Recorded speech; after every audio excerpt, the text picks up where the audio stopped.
श्री सदगुरुदेव की जय। सदगुरु श्री कबीर साहब जी एक ऐसे महापुरुष इस संसार में हुए, उन्होंने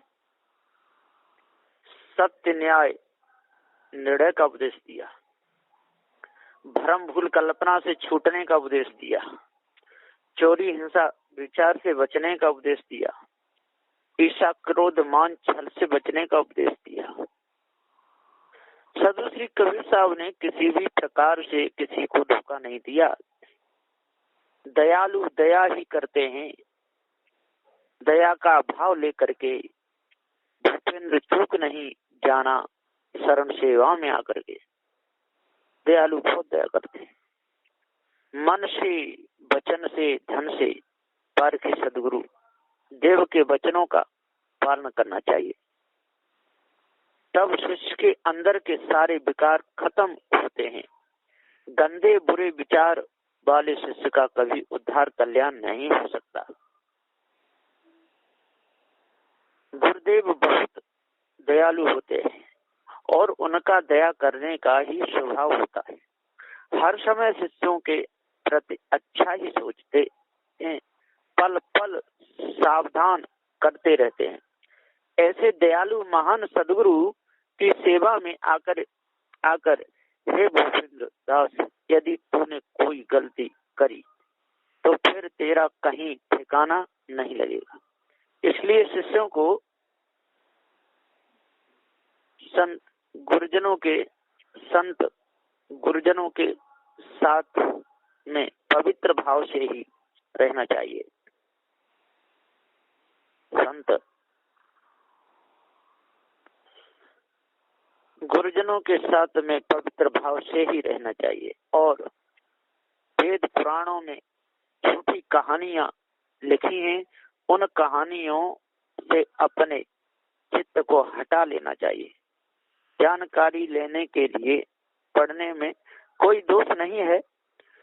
भला करेंगे तो पारखी सदगुरु देव ही करेंगे और कोई दुनिया में कर नहीं सकता। ये सत्य न्याय निर्णय के वचन हैं, ऐसा जानिए और अपने हृदय में उतारिए। क्रोध मनुष्य का वैरी है, क्रोध मनुष्य का वैरी है। कहते हैं कि जय विजय हरिदास को सनकादिक दियो साप, जाओ दुष्ट भूलोक में भोगो तीनों ताप।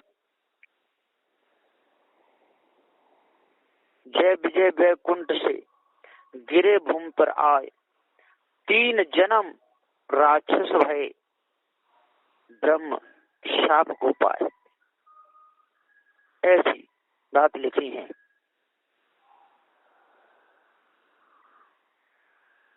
तो सदगुरुदेव जी यहाँ पुकार के समझाते हुए कहते हैं कि जब तक मनुष्य पारक ज्ञान को नहीं समझेगा, धोखे को अपने अंदर से नहीं निकालेगा, तब तक ये भटका खाता ही रहेगा।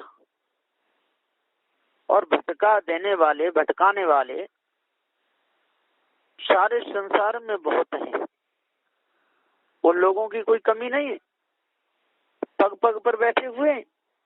जिस गली में जाओगे, जिस शहर में जाओगे, वहां बैठे हुए हैं, तिलक लगा करके, लंबी चोटी रखा करके, जनेऊ डाल करके, शंख माला हाथ में पकड़ करके और बड़े मीठे वचनों में फंसा लेते हैं। बहुत धीरे धीरे काटते हैं, जैसे कसाई, जैसे मुस्लिम हलाल बकरे का करते हैं। धीरे धीरे धीरे धीरे ये लोग कल्याण पथ से गिरा देते हैं। सदगुरुदेव जी यहाँ पुकार के समझाते हुए कहते हैं कि जब तक आप लोगों को पूरा पार ज्ञान नहीं होगा और पार की सदगुरु आप लोगों को ज्ञान नहीं कराएंगे, तब तक आप भ्रम भूल कल्पना में भूले ही रहोगे। भ्रम इतना इस संसार में भरा है कि उसका कोई बार बार नहीं। लोगों ने ऐसी ऐसी कहानी मनगढ़ंत गढ़ी है, उनको कहां तक कहा जाए, कहते में भी अच्छा नहीं लगता। तो सदबुद्धे जी यहाँ पुकार के समझाते हुए कहते हैं कि अपनों को तो अष्ट मासूम धारण करने और 10 दोषों को त्यागना है। मन के विकार जिस दिन सब दूर हो जाएंगे, उस दिन मन की पूरी बीमारी, मन का पूरा खटका दूर हो जाएगा।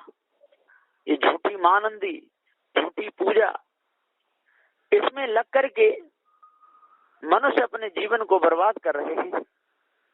पार की सदगुरु तो कहते हैं कि कितने भी यत्न करो मेरे भाई और डोलो चारों धाम,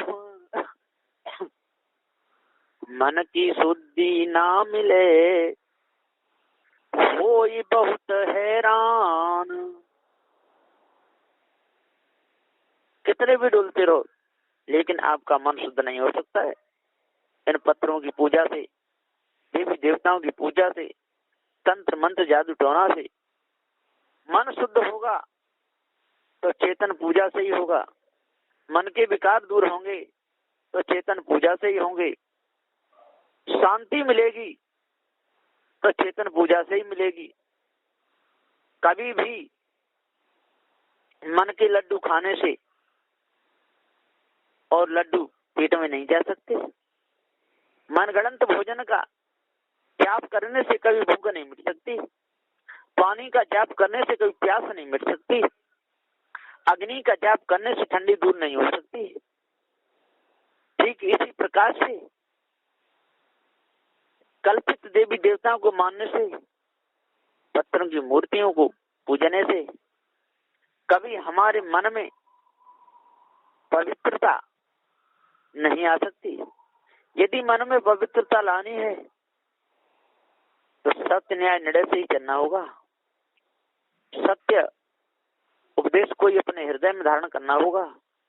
सत्य अविनाशी चेतन जीव है, ये किसी ईश्वर ब्रह्म परमात्मा का अंश नहीं है जो इस जीव को ईश्वर का अंश बताते हैं।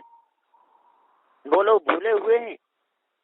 तो ये भूले लोग, आज आप लोग अपने आप को जानो और भ्रमभूल कल्पना को, विषय वासना को अपने अंदर से त्याग दो और जड़ाध्यास को जड़ मूल से अपने अंदर से दूर करो। जड़ाध्यास खा जाता है, जिस प्रकार से बिल्ली चूहा को खा जाती है, वो छोड़ती नहीं।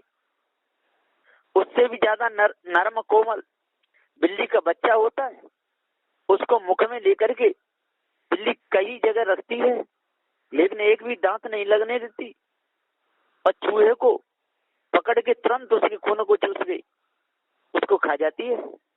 ठीक इसी प्रकार से बाज अपने बच्चों को नहीं खाता और अन्य पक्षियों को झपट मार के और खा जाता है। शेर है, अपने बच्चे को नहीं खाता, शेरनी अपने बच्चे को नहीं खाती और दूसरे के बच्चों को खा जाती है। ठीक इसी प्रकार से हमारी कल्पना हमको खा जाती है। और कौन खाएगा? ये शेर के समान है। हम लोग हिरन, बंजर जंगली जानवरों के समान है और ये कल्पना शेर के समान है। ठीक इसी प्रकार से विषय वासना शेर के समान है, ये बिल्ली के समान है और हम लोग चूहे के समान है।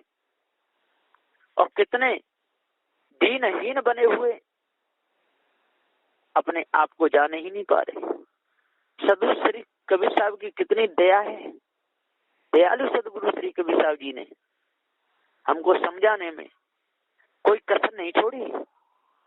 फिर भी यदि हमारे अंदर कसर रह जाए, हमारे अंदर भूल रह जाए, हम संत गुरुजनों की अवहेलना करने लगे, हम उनको सत्य न्याय निर्णय को निकालने लगे, हम उनसे मोहबात करने लगे, हम अपने संत गुरुजनों से लड़ने लगे, झगड़ने लगे, उल्टी सीधी बात करने लगे, तो समझ लो कि हमारा पत नहीं होगा, हमारा उद्धार कल्याण कभी नहीं हो सकता है।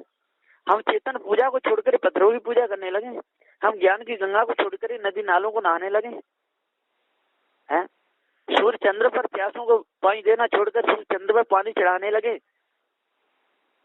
पर्वत पहाड़ों के चक्कर लगा लगा करके अपने जीवन को बर्बाद करेंगे तो हमारे अंदर शांति कैसे आएगी? शांति आ ही नहीं सकती। तो हे सज्जनों, ज्ञानियों, आज आप लोगों को बहुत सुंदर समय मिला है। ऐसे सुंदर समय को और आपने यदि धोखे में निकाल दिया तो आपको शांति कहाँ मिलेगी? शांति कहीं मिल ही नहीं सकती है। संसार में कहीं शांति नहीं है।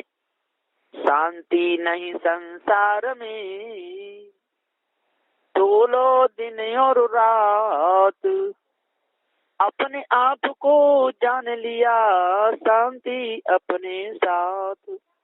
यदि अपने आप को जान लोगे तो शांति तो अपने पास है। जीव का ज्ञान कभी जीव से बिछड़ा थोड़ी है, जीव का ज्ञान कभी जीव से अलग थोड़ा हुआ है। जीव तो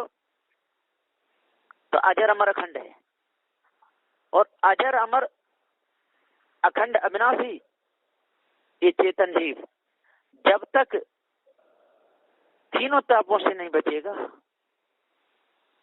जब तक भ्रमभूल कल्पना से नहीं छूटेगा, जब तक विषय वासना भ्रम को दूर नहीं करेगा, तब तक इसके अंदर से ये कालमा नहीं छूट सकती। कालमा बहुत गहरे संबंध से जुड़ी हुई है, अनादिकाल से जुड़ी हुई है। इस कालमा को हम जब दूर कर देंगे और भ्रम भूल कल्पना को त्याग देंगे तो सभी प्रकार की हमारी जंजीरें कट जाएंगी, सभी प्रकार का विषय हमारे अंदर से दूर हो जाएगा, पारक ज्ञान हो जाएगा, जड़ चेतन का निर्णय समझ में आ जाएगा, और पार की सदूसरी कविशा का जो ज्ञान है वो हमारे अंदर उतर जाएगा। तभी हमारा उद्धार होगा, नहीं तो किसी भी प्रकार से हो नहीं सकता है। बस इन्हीं वचनों के साथ मैं अपनी वाणी को विराम देता हूँ। बोलिए श्री सद्गुरुदेव की जय।